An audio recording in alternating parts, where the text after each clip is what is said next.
The Kethmoran Deathstalker materialized from the void between stars with the silent grace of cosmic horror made manifest. Its form defied easy description, part shadow, part living nightmare with too many joints in places that shouldn't bend and eyes that burned with the cold fire of dying suns. Across 1,000 worlds, entire civilizations had collapsed at the mere whisper of its name. The Galactic Council's most elite warriors had fled screaming into madness upon glimpsing its true form. It had come to Earth expecting another easy conquest, another species to add to its collection of extinct civilizations. The probe data suggested these humans were young, primitive, barely capable of rudimentary space travel. Perfect prey.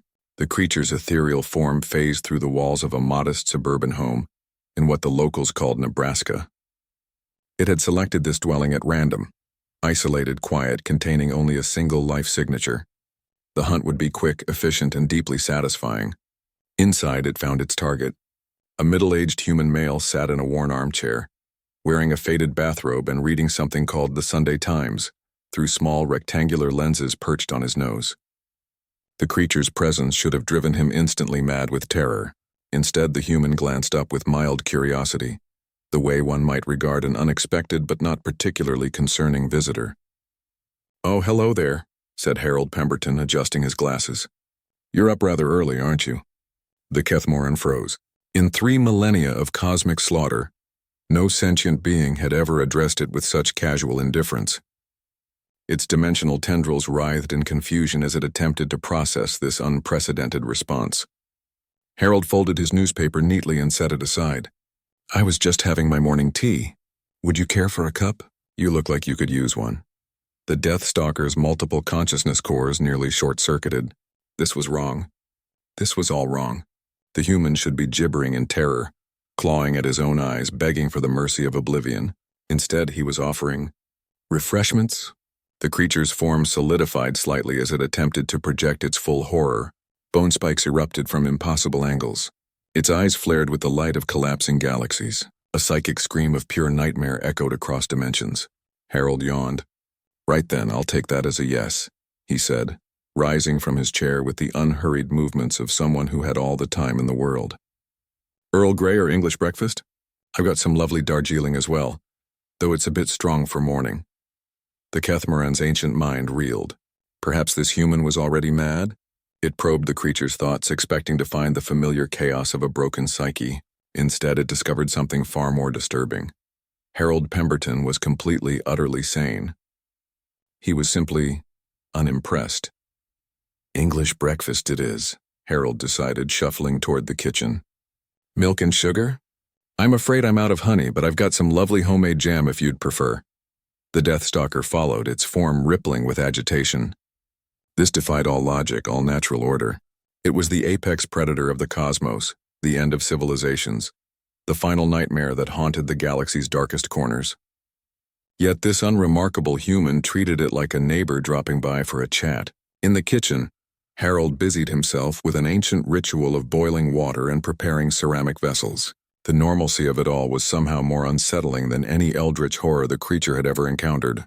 "You know," Harold said conversationally while the kettle heated, "you remind me of my late wife's cat, Mr. Whiskers. Terrible creature, that one. Used to materialize out of nowhere at the most inconvenient times, usually when I was trying to read the paper. Had these awful glowing eyes too, just like yours."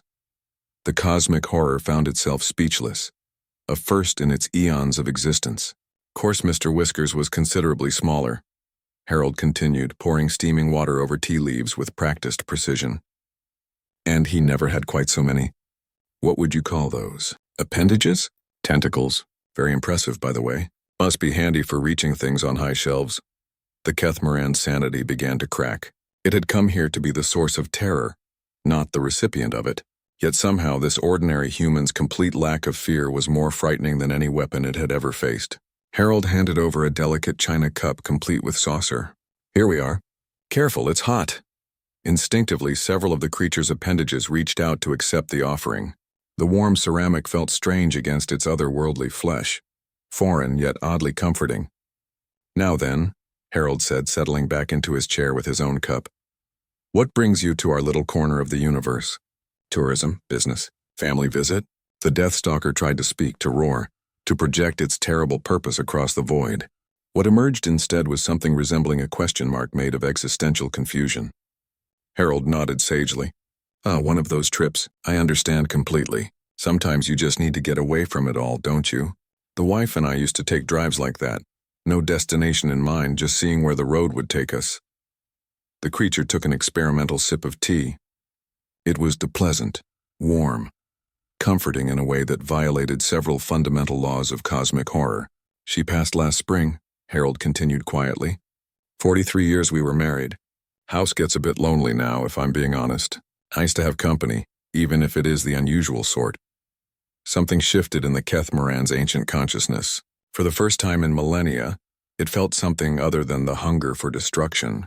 It was a small, unfamiliar sensation, one that might have been called sympathy, if such concepts applied to cosmic nightmares. They sat in comfortable silence as the morning sun filtered through the kitchen windows. An ordinary human and an extraordinary monster sharing tea, and an unspoken understanding that sometimes the universe's greatest need wasn't for conquest or terror, but simply for someone to sit with in the quiet hours before the world fully woke up.